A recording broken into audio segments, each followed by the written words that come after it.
Hola, mi nombre es Luis Travasos y con mucha alegría participo hoy de la 7ª reunión de la Asociación Mexicana de Estudios sobre el Karst. Agradezco la presidencia por la invitación e informo que hablaré una especie de portuñol, pero creo que ustedes comprenderán bien.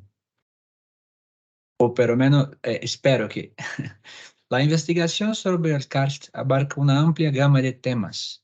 En esta presentación exploraremos la introducción al karst y sus diversos tipos. Además, analizaremos su distribución geográfica y revisaremos estudios anteriores que han contribuido a nuestra comprensión. También destacaremos investigaciones actuales y miraremos hacia el futuro con estudios obviamente futuros. Finalmente, presentaremos las conclusiones obtenidas hasta ahora en este emocionante campo de estudios.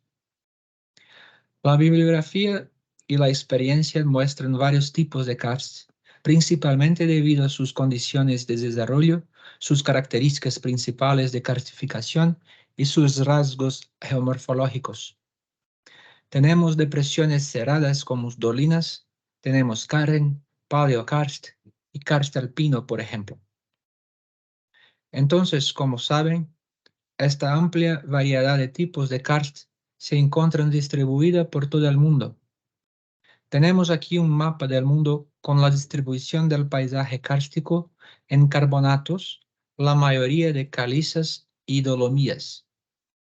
Podemos ver que los puntos rojos aquí representan la ubicación de los parques de patrimonio cultural de la UNESCO, lo que confirma la importancia de este tipo de paisaje para las sociedades. En Europa, Asia y América, varias civilizaciones antiguas utilizaron el paisaje como fuente de recursos naturales para su supervivencia y por eso se desarrollaron. Incluso hoy en día, varias ciudades de todo el planeta utilizan recursos kársticos para desarrollarse y quizás la más importante sea el agua subterránea. Deben conocer este mapa que reelaboré el año pasado y si lo comparamos con Brasil, entendemos que el karst está bastante extendido en ambos territorios. Si pensamos específicamente en las áreas entre los trópicos, podemos observar lo siguiente. Aquí se muestra la distribución de los bosques tropicales secos y la temperatura media anual. Los bosques secos llamaremos de dry forest. Y aquí se representa la distribución de los bosques tropicales secos y su relación con las áreas de carbonato. El karst tropical alberga algunas de las características de karst más impresionantes en la superficie y en el subsuelo, mostrando una amplia variedad de formas. En casi todas las regiones tropicales, las diferencias litológicas y contactos litológicos, la cobertura del suelo, la actividad microbiológica y biológica y las condiciones climáticas determinan variaciones en la morfología.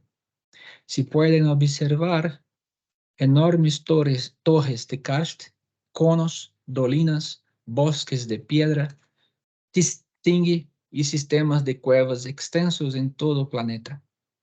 El karst del sur de China, el karst de Madagascar, la península de Yucatán, el karst del Caribe y el karst del sudeste asiático son solo algunos ejemplos de esta visibilidad a nivel mundial, principalmente debido a la relativa proximidad con centros de investigación conocidos, así como destinos turísticos. Muchas de las características de karst encontradas en estas áreas también se desarrollan en Brasil. Aunque América del Sur continente, contiene menos áreas de carbonato que otras regiones tropicales, la mayor parte de su karst de carbonato se encuentra en el plató central de Brasil, que alberga las áreas de karst más grandes del continente. Tenemos algunos ejemplos acá.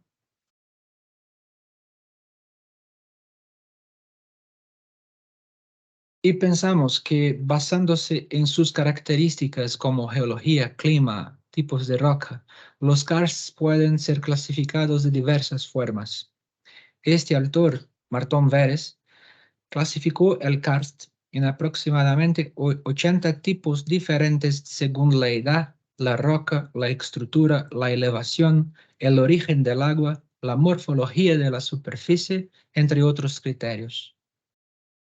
En rojo vemos algunos ejemplos que pueden encontrarse en Brasil. Este es Brasil y mi estado o departamento, Minas Gerais. Muchos de los ejemplos nacionales que pueden encontrar aquí, pero mis investigaciones no se limitan únicamente a este territorio. Lembramos que albergaremos el 19º Congreso Internacional de Espeleología y en 2025 y nos gustaría recibirlos aquí.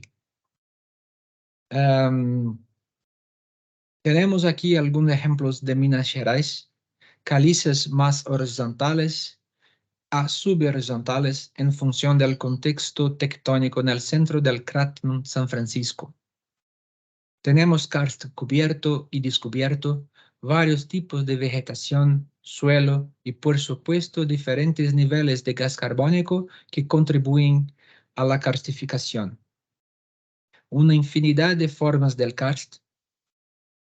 Aquí tenemos una zona de paso en primer plano, una depresión cerrada y al fondo una formación de carbonato cubierta por vegetación especializada, de dry forest, que normalmente durante la época de las lluvias se encuentra siempre verde y en la época de sequía es así.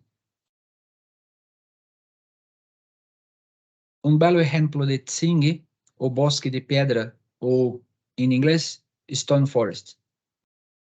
Tenemos acá un bello ejemplo de fluvio karst con un cañón formado por el río San Francisco. En este primer mapa podemos ver la distribución del karst carbonático en Brasil en relación a los diversos biomas.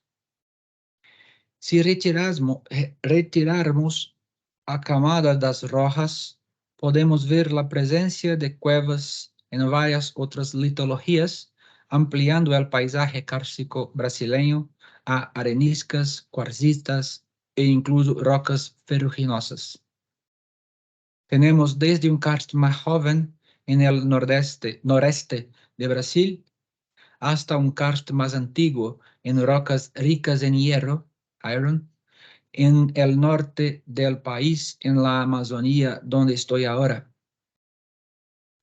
Es interesante observar cómo la historia de los estudios de karst y cuevas en Brasil está entrelazada con diferentes momentos históricos y culturales. Antes de la llegada de los conquistadores portugueses, las cuevas eran significativas para las poblaciones indígenas que habitaban el territorio brasileño. A menudo, estas cuevas se utilizaban como lugares de refugio, rituales religiosos e incluso para pinturas rupestres, lo que las convertían en importantes en términos culturales y espirituales para estas sociedades nativas. Con la llegada de los portugueses, la explotación de las cuevas tomó un rumbo diferente. Muchas cuevas pasaron a ser utilizadas para la extracción de salitre, que era un componente esencial en la fabricación de pólvora, desempeñando un papel estratégico en la colonización e expansión territorial. Este uso práctico de las cuevas también contribuyó al conocimiento y mapeo de algunas de ellas. Al mismo tiempo, la comprensión de los fenómenos geomorfológicos de las cuevas eran limitadas en ese momento y a menudo estos lugares misteriosos eran vistos con reverencia e incluso se sacralizaban. Esta combinación de exploración práctica, uso religioso y misterio en torno de las cuevas moldeó su historia en Brasil a lo largo de los siglos. Hoy en día las cuevas se estudian no solo por su importancia histórica y cultural, sino también por su valor científico y ambiental. Son hábitats para diversas especies y pueden contener información valiosa sobre la historia geológica de Brasil y del planeta. Por lo tanto, la investigación y preservación de las cuevas siguen siendo una parte importante de los estudios geocientíficos en el país. La Amazonía legal en Brasil es el foco de varias investigaciones que abarcan desde estudios sobre el suelo, la vegetación y los productos forestales hasta investigaciones sobre la fauna y flora del Amazonas. A excepción de los estudios sobre cuevas en las formaciones de hierro de Carajás y los estudios sobre cavidades de cuarcita en los tepuis venezolanos, se ha publicado poco sobre el trabajo realizado por espeleólogos en cavidades de carbonato y arenisca en la región. Por lo tanto, este estudio fue un registro académico de cuevas o un estudio académico de la Cueva de las Manos, destacada por sus grafismos y pinturas en la zona afótica, lo cual es raro, si no único caso en Brasil. En cuanto a los estudios de karst o de cuevas, tuvimos lo siguiente. Los primeros intentos de teorización más científica en el mundo y la huida de la familia real portuguesa a Brasil y apertura de los puertos a las naciones amigas. Una vez aquí, la familia real permitió la llegada de naturalistas al territorio de la colonia. Un gran número de naturalistas llegaron con la comisión austríaca que se unió al séquito nupcial de la archiduquesa Leopoldina de Austria y don Pedro de Alcántara, el futuro emperador de Brasil. Un ejemplo de los caminos trazados por los naturalistas que describían los paisajes brasileños, y en especial la región de Minas Gerais. Muchas descripciones botánicas, pero también más descripciones sobre áreas de karst en Brasil. Es una pena que no tuviéramos a Alexander von Humboldt visitando nuestro karst como lo hizo en México, pero tuvimos un importante naturalista danés.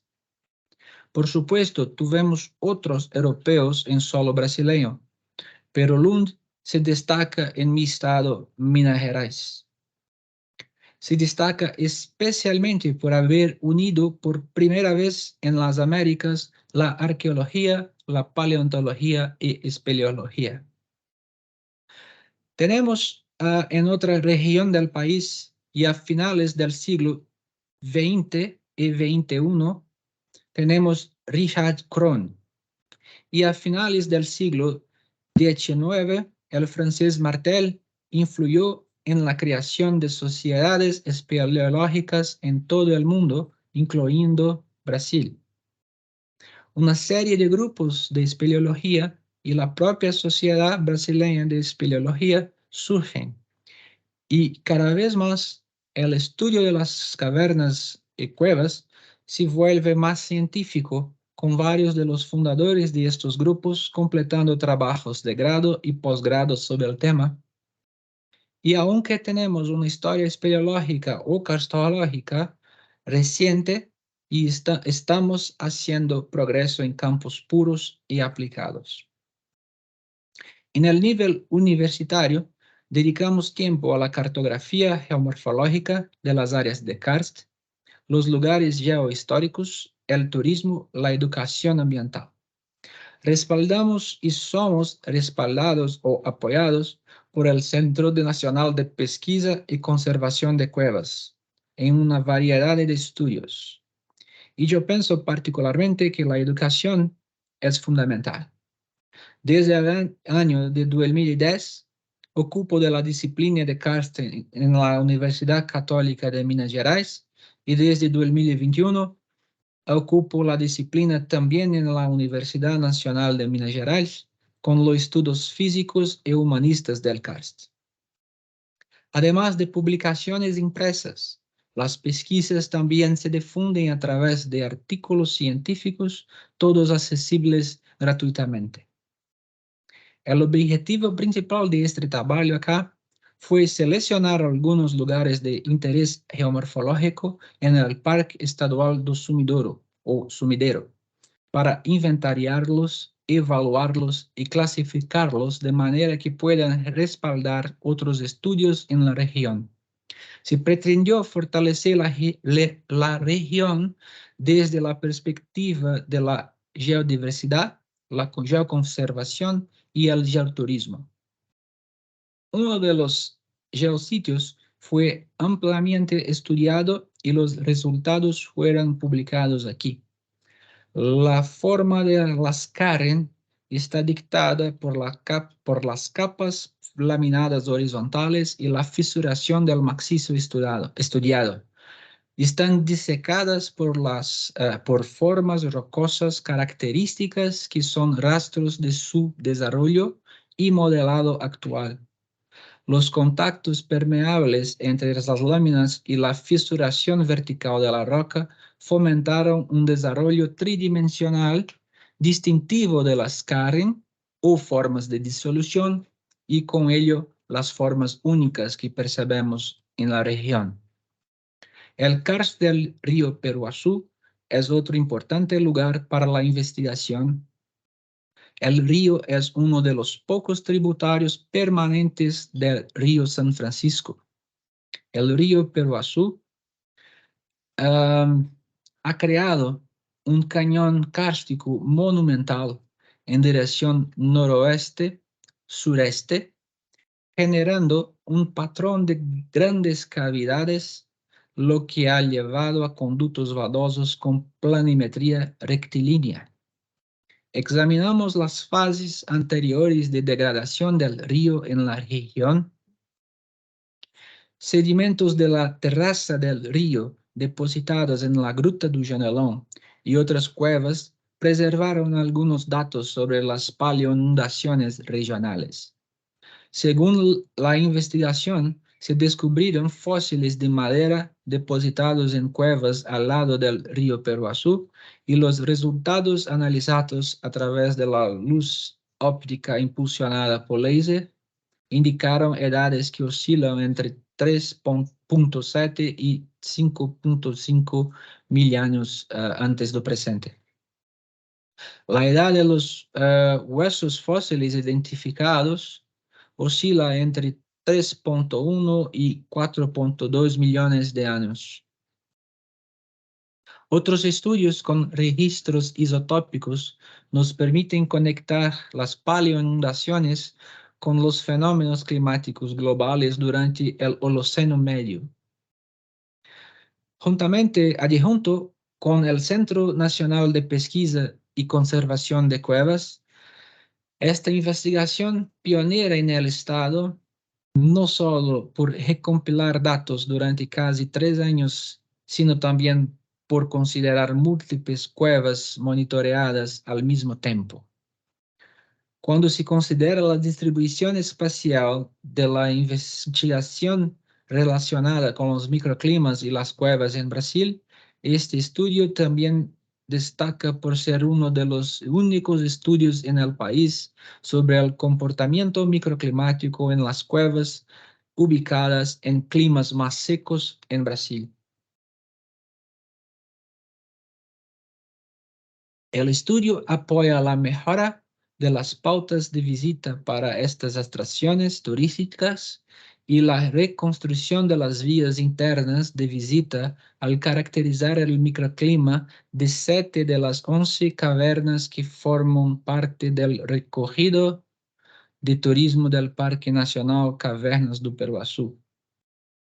Además de esta contribución, Es importante destacar que la propuesta metodológica de monitoreo de climas de cuevas puede servir como referencia para la creación del programa de monitoreo de condiciones ambientales de cuevas previsto en el plan de manejo de áreas protegidas.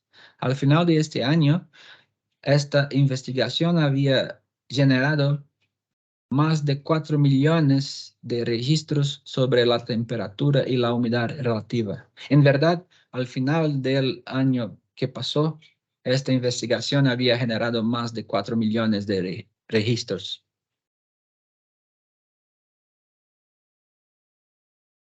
El objetivo del proyecto es terminar a finales de este año, lo que permitirá la creación de una base de datos sólida y la creación de diversos productos para apoyar el uso público de las atracciones en el parque, como la zonificación microclimática de las cuevas, por ejemplo. Entonces, para concluir, la ubicación geográfica, la amplia variedad de elementos geográficos y la fragilidad ambiental hacen que la exploración del karst en Brasil sea particularmente atractiva desde una perspectiva de investigación. El karst posee un gran valor económico, turístico y científico en este país, y el crecimiento urbano ha representado una amenaza constante para el ecosistema kárstico. Hay numerosas oportunidades de investigación relacionadas con el desarrollo, interacciones, dinámica y características del karst, así como también con el estudio de las aguas subterráneas en el ambiente kársticos o ambientes de karst, la arqueología, la paleontología y los registros paleoclimáticos, entre otros campos de estudio. Sobre todo, debemos mejorar nuestra comprensión de los sistemas y capacitar a la población y los administradores públicos para que utilicen la paisaje de manera más ética. Cierro aquí mi presentación y agradezco una vez más la oportunidad de compartir un poco de lo que hacemos acá. Me despido con honor por esta invitación de la Asociación Mexicana de Estudios sobre el Karst. Muchas gracias.